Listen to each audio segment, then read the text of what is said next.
پہاڑی زبان میں اپڈیٹ سنیے۔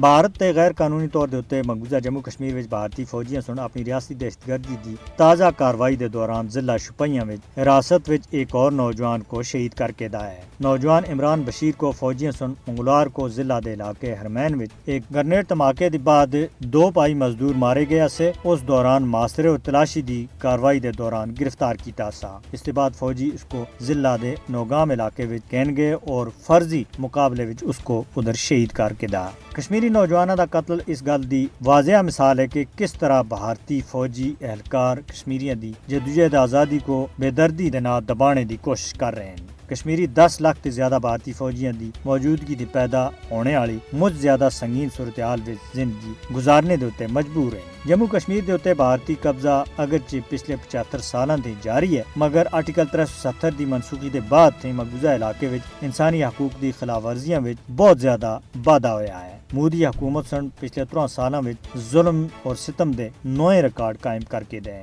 مودی دا بھارت کشمیری عوام دے بنیادی انسانی حقوق تے بھی انکار کر رہا ہے۔